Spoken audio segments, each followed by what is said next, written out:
रहीम शुरू आपके वर्क का नाम से दिनों पर जानते हो। Welcome to trade type 699। सबसे पहले चैनल को सब्सक्राइब कर लें, वीडियो पर लाइक कर लें, नोटिफिकेशन ऑन कर लें ताकि आने वाली तमाम वीडियोस आपको सबसे पहले मिल सकें। वीडियो का आगाज करते हैं जी बीटीसी के इन्फ्लोस के साथ। अ, 2 दिन मैं आई वॉज बिजी और मैं वीडियो नहीं बना सका। लेकिन इन्फ्लोज नेगेटिव थे। बीटीसी की प्राइस जो है वो एक ही रेंज में मूव कर रही है। और ये मैं आपको रेंज भी बता देता हूँ। बेसिकली बीटीसी की प्राइस जो है 1.13 से लेके 1.15 के दरमियान मूव कर रही है। कंटिन्यूसली इसी रेंज के अंदर बीटीसी की प्राइस जो है मूव कर रही है, ठीक है। और कोई इतना ज़्यादा ट्रेडिंग वॉल्यूम देखने को नहीं मिल रहा था। बोरिंग प्राइस सेक्शन है।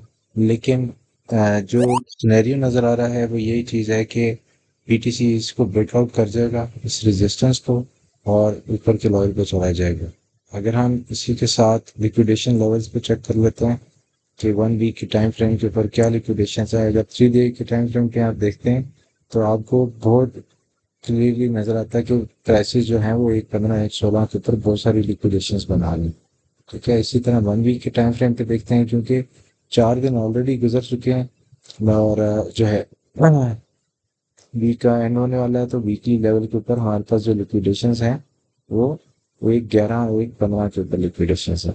इसी के साथ अगर हम बात कर लेते हैं अपने बड़े ऑर्डर्स की, जो स्पॉट पे ऑर्डर्स हैं, तो हमारे पास जो ऑर्डर्स हैं वो लगे हुए हैं 1.10 1.15 के ऊपर, 1.10 1.11 के ऊपर। और इसी तरह 1.15 से नीचे 1.15 से ऊपर जो है हमारे पास सेलिंग के ऑर्डर्स हैं, ठीक है। लेकिन जो मेजोरिटी ऑर्डर्स हैं, जो मार्केट जो है मेरे ख्याल से कि इन ऑर्डर्स की तरफ मूव करने की कोशिश करेगी। एक थोड़ा सा लोअर लो बनाएगी और उसके बाद प्राइसेस जो है वो ऊपर की लेवल पर चले जाएंगे, ठीक है। इसीलिए इसी के साथ अगर हम ऑल्ट कॉइन्स की बात कर लें, तो ऑल्ट कॉइन्स क्या कर रहे हैं इस टाइम। राइट नाउ 1 डे के टाइम फ्रेम को हम ओपन करते हैं और हम अपनी बीटीसी डोमिनेंस को भी चेक कर लेते हैं, ठीक है। तो बीटीसी डोमिनेंस जब गिर रही है तो इट मीन्स के पैसा जो है दूसरे कॉइन्स में जा रहा है, ठीक है। सुई की बात कर लेते हैं, तो सुई की जो लिक्विडिटी है ऊपर के लेवल पे बन रही है। उसी तरह कार्डानो है, उसकी लिक्विडिटी भी इस लेवल पे बन रही है जो 0.7 के लेवल है, ठीक है। और तो कार्डानो और ईथ और सोलाना ये बुलिश है राइट नाउ, ठीक है। हम एडीए को देख लेते हैं और इसकी हम लिक्विडेशंस को भी देख लेते हैं। इसके साथ साथ हम इसके प्राइस एक्शन को भी देख लेते हैं, ठीक है। तो अभी राइट में मैंने आपको बताया 0.76 के करीब इसकी लिक्विडेशन लेवल बन रहे हैं, वो ये पॉइंट है, ठीक है। उससे पहले आपके पास एक रेजिस्टेंस लेवल है। अगर प्राइसेस रिट्रेस करती हैं 0.72 से, तो एट दैट मोमेंट हम एक्सपेक्ट करते हैं कि प्राइसेस जो हैं लिक्विडेशन लेवल को ले लेंगे, ठीक है। तो this will be a good opportunity जहाँ पे आपके पास इजीली जो है तकरीबन 7 से 8% की मूव बनती है, अगर all the way from this point देखा जाए। और अगर इसी पॉइंट से देखा जाए तो यहाँ से इस पॉइंट तक 3.784 0.768, ठीक है। 0.768 तक हमने देखना है, यहाँ से 0.788, ठीक है। तो तकरीबन 5% की मूव है। लाजमी नहीं है कि ये अभी मूव हो जाए। इट माइट बी पॉसिबल कि एक लोअर लो बने और उसके बाद ही मूव हो जाए, या इससे पहले भी मूव हो सकती है। लेकिन अगर हम 4 घंटे के टाइम फ्रेम पे इसको देखते हैं, इस एसेट को, तो आप एक चीज, एक पैटर्न नोट करेंगे, ठीक है। वो पैटर्न क्या है कि कॉन्टिन्यूसली आपके पास हायर हाई बन रहा है। और उसमें एक और चीज जो नोट करने वाली है वो ये है कि आपके जो मूविंग एवरेजेस हैं वो बड़ी काफी ज्यादा जो है ना एक लेवल पे आके जुड़ रही हैं। जब प्राइसेस एक लेवल पे आके जुड़ती है तो वहां पे एक मूव होती है, यानी कि या तो ऊपर की तरफ ब्रेकआउट हो जाएगा या नीचे की तरफ चले जाएगा। तो आपको वेट करना है। अगर प्राइसेस ऊपर के लेवल पे ब्रेकआउट करती हैं तो इन दैट सिनेरियो आप वहां पे लॉन्ग ओपन करते हैं। अगर नीचे के लेवल पे ब्रेकआउट करती हैं तो वहां पे आप शॉर्ट को ओपन कर सकते हैं। इसी तरह सुई की बात कर लेते हैं, तो सुई का भी सेम बिहेवियर है। लेकिन सुई जो है वो अपनी 0.382 के जो रिट्रेसमेंट लेवल है उसके ऊपर अभी तक कायम है। अगर अब प्राइसेस थोड़ी सी नीचे आती हैं, इन दैट सिनेरियो हम सुई को भी देख लेते हैं। सुई को सुई की जो मूव है वो एक सडन मूव आती है।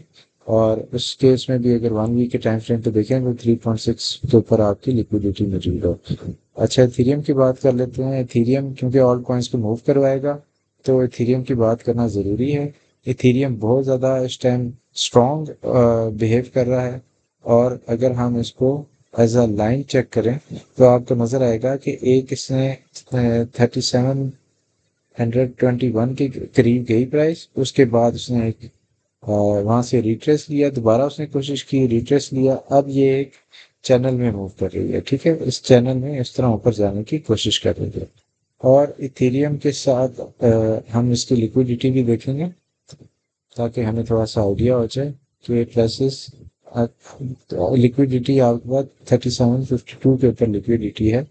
तो ये चीज़ आपको स्टेप बाय स्टेप ऊपर लेके जा रही है, और 3752 जो है वो इतना दूर नहीं है इस प्राइस के लेवल से।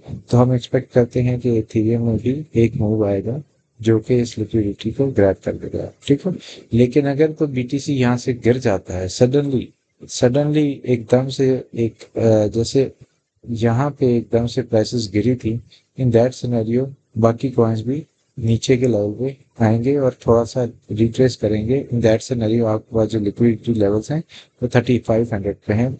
तो अगर ये सिनेरियो होता तो आपके पास एक अच्छी अपॉर्चुनिटी है यहाँ से लॉन्ग करने की, और अगर उससे पहले ये सिनेरियो प्ले होता है तो आप इसके ऊपर नज़र रखें, 1 घंटे के टाइम फ्रेम पे आप इसको देख के रखें कि इन मूविंग एवरेजेस को ब्रेक नहीं करता तो इट मीन्स के प्राइसेस ऊपर की तरफ जाएंगे।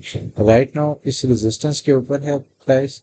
ठीक है, तो जब प्राइसेस रेजिस्टेंस के ऊपर होती हैं तो वहां से थोड़ा सा नीचे आती हैं। ठीक है, तो इट मीन्स कि हमारे पास जो 200 डेज की मूविंग एवरेज है उसको ब्रेक नहीं करना चाहिए 1 घंटे या 2 घंटे के टाइम फ्रेम के ऊपर। ठीक है, तो ओवरऑल मार्केट जो है वो एक साइडवेज मूवमेंट दिखा रही है, और इतनी कोई ज़्यादा मूवमेंट नहीं हो रही है, 1-2% या 8% की मूव हो रही है, और उस मूव में पैसे निकालना ज़रा मुश्किल हो जाता है। लेकिन इसके साथ आपको एक सडन मूव देखने को मिल सकती है क्योंकि आपके पास रेट कट्स की इंफॉर्मेशन आ रही है, और इस तरह की जो मार्केट इंफॉर्मेशन होती है उसमें मार्केट जो है इस टाइम एकुमुलेशन फेज में जा रही है, जहाँ पे इन्वेस्टर्स जो है वो एक्यूमुलेट कर रहा है। इसके साथ इनफ्लोज की बात कर लेते हैं तो अब पॉजिटिव इनफ्लोज आना शुरू हो गए हैं इथेरियम के लिए भी, और पॉजिटिव इनफ्लोज आना शुरू हो गए हैं बीटीसी के लिए भी, तो जो कि एक अच्छा साइन है मार्केट के लिए और इनकी मूवमेंट के लिए। तो जो चीज़ अगर ये पॉजिटिव इनफ्लोज और ज़्यादा आना शुरू हो गए आज के दिन में, अगर पॉजिटिव इनफ्लोज रहे और नेगेटिव इनफ्लो कोई भी ना हुआ, तो हम मार्केट को बहुत जल्दी रिकवर करते हुए देखेंगे। ठीक है, तो this is all for today. I hope आपको लेवल्स की समझ आ गई होगी।